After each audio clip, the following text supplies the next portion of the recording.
За вирусын гаралтай суулгалт маань маш олон төрлийн вирусууд байдаг. Тэр ротавирусын талаар ярив. За ротавирус гэдэг маань дэлхийн хэмжээгээр маш олон хүүхдүүдийг жил болгон өвдүүлдэг, эндүүлдэг, хүндрэлд хүргэдэг ийм вирус байгаа.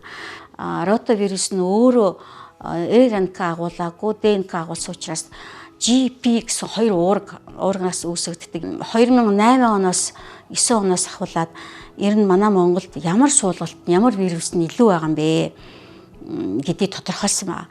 Тэгэхэд манай Монголд бол нэг 13-аас 18 хэв шинжээр үүсгэгддэг гэдгийг тодорхойлцсон.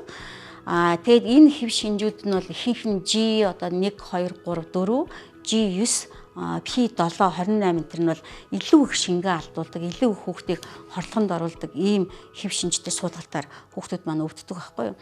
Тэгэхээр энэ вирус маань жилдээ яг 9 сараас ахуулаад ер нь бол бүтэн жилжингээ үргэлжилдэг. 9-өөс 11 сарда хамгийн их тохиолддог.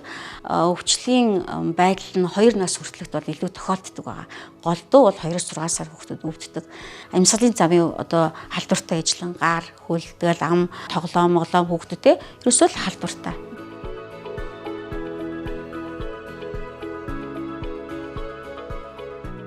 Эцэг эхчүүд бол ам дамжаал одоо гүйлгдэг, бөөлжүүлдэг ханиад гараад ирчлээ гэх тээ.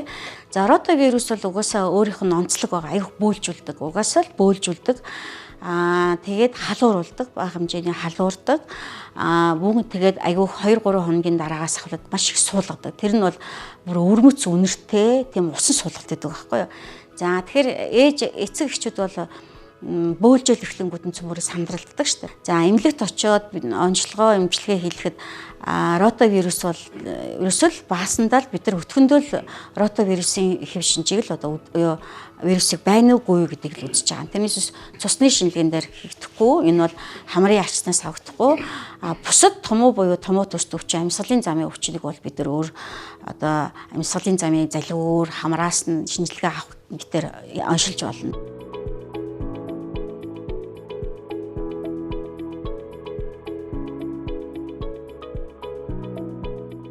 Энэ хэв шинжээсээ хамаарат бас шинж тэмдгүүд нь өөр байдаг. Зарим нь нүд нь улаадаг, зарим нь хоолой нь өвддөг, зарим нь биеэр нь тууралт гардаг тий.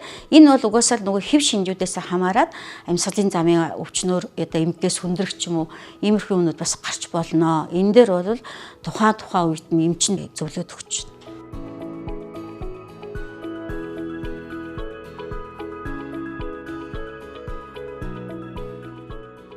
Ротавирус, норовирус энэ төр одоо вирусын суулгалт байвал бидний гол юм нь шинж тэмдэглэл эмчилгээ.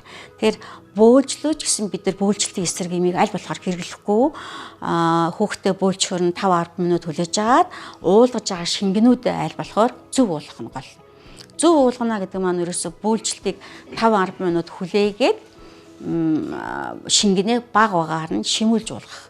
Энэ дээр ямар шингэнийг уулахыг бол угаасаа дэлхийн эрүүл мэндийн байгууллагаас зөвшөөрсөн шингэнүүд байгаа тий. Шингэн сэлбэгт авсны уус бол маш их бөөлжөд ирэхээр хүүхдүүд маань калигаа алддаг тий. Өөрөөр хэлбэл эрдцүүд алддаг тий.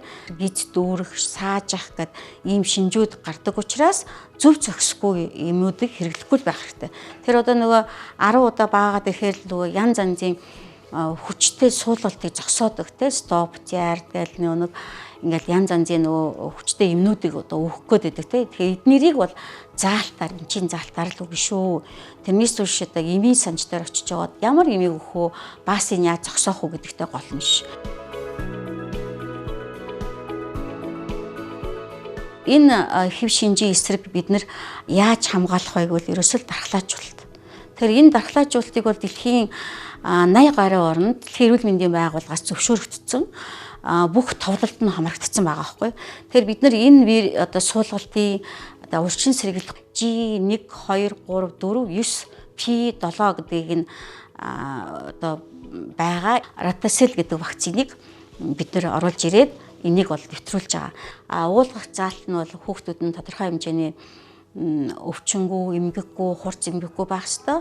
Энийг өөрсдийнх нь товлолт вакцин одоо хийгдэж байгаа саагийн буюу савгийн вакцинтай 2-3 сар 4 сартагийн вакцинтай бол цуг ууж болно. Энэ бол уулгадаг вакцин байгаа. Энэ вакциныг бага сартаад нь хийх тусмаа л илүү их сайн дархлаад байна.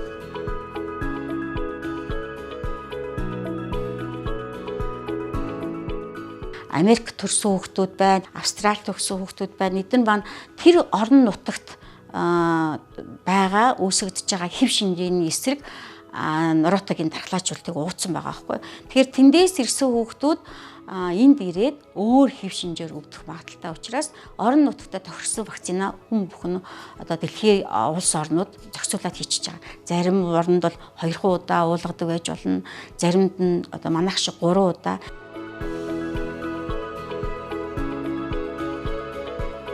Манай Монгол тохиолдож байгаа 18-9 хэв шинж байгаа учраас энэ олон хэв шинжийг бүгдээр ингэ хамруулсан вакцин бол хэцүү шүү дээ. Тэгэхээр бусад хэв шинж нь тохиолдож гэсэндээ арай хөнгөн шингэн алдуулах магадлал нь арай бага энэ төр хэлбэрээр байдаг учраас манай Дэлхийн эрүүл мэндийн байгууллагаас зөвлөж байгаа зөвлөмжийн дагуу 3 тунтай вакциныг сарын хугацаанд хийж байгаа шүү дээ. Энэ маань зөвхөн энэ 5 хэв шинжийн л эсрэг дархлаажуултыг насан туршдаа тогтоож байгаа гэдгийг нь анхаарах хэрэгтэй.